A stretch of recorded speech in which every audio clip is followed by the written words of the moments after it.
Assalamualaikum warahmatullahi wabarakatuh.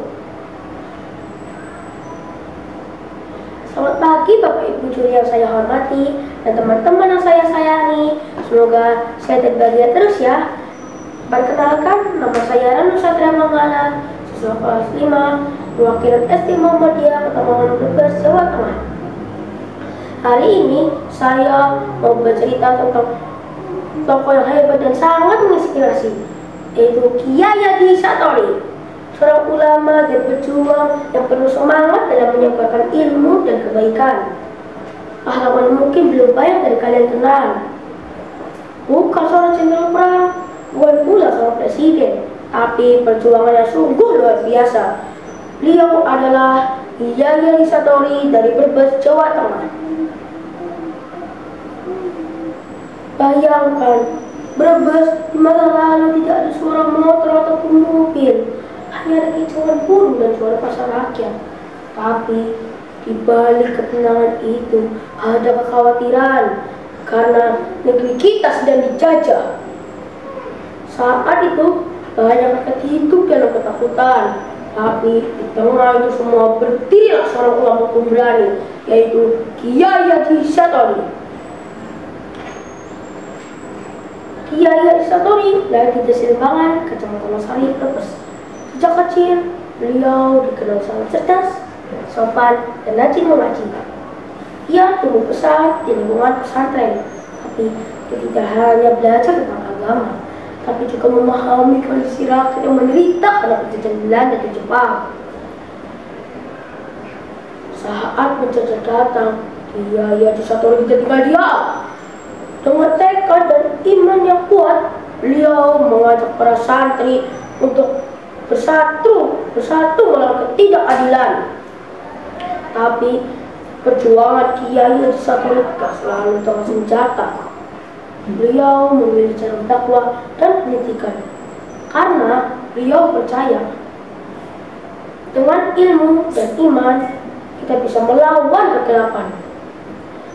Ia mendirikan pesantren yang tidak hanya mengajarkan tentang agama, tapi juga mendidik para santri untuk berani berbicara, berani membela kebenaran, dan siap berjuang demi kemerdekaan.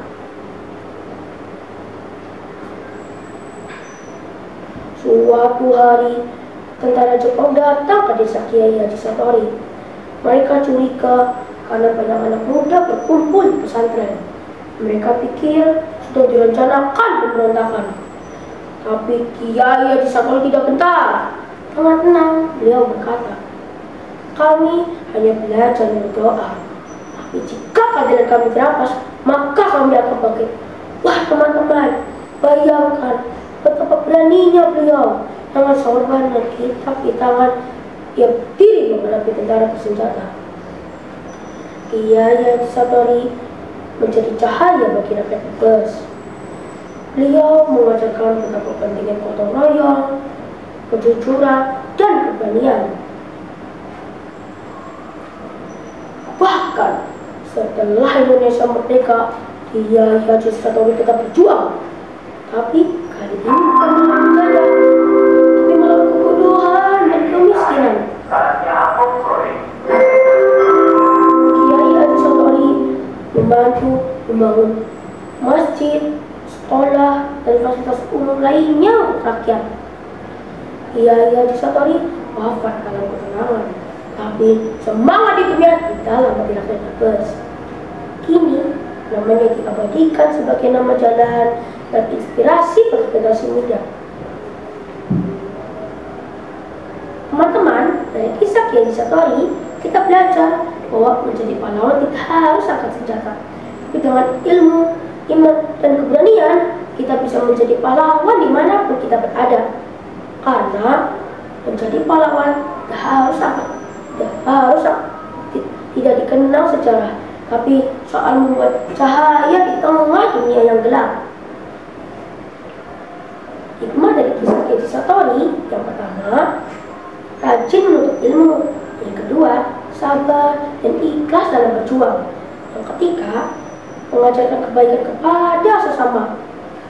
Yang keempat, menjadi pemimpin yang bijak. Kelima, dekat dengan Allah Subhanahu wa Ta'ala.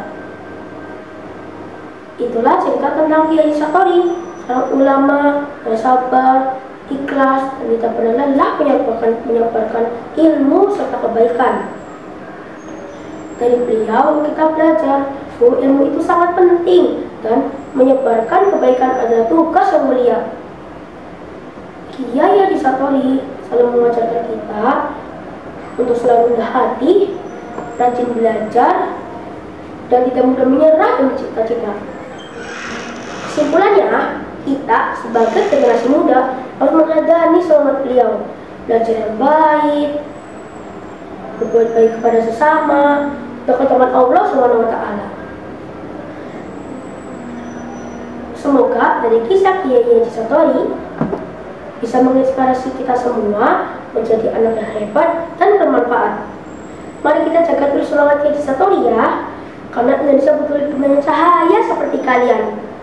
Jadi, sabubit kalau nanya di buku sejarah, mungkin selanjutnya adalah kamu. Terima kasih sudah mendengarkan. Assalamualaikum warahmatullahi wabarakatuh.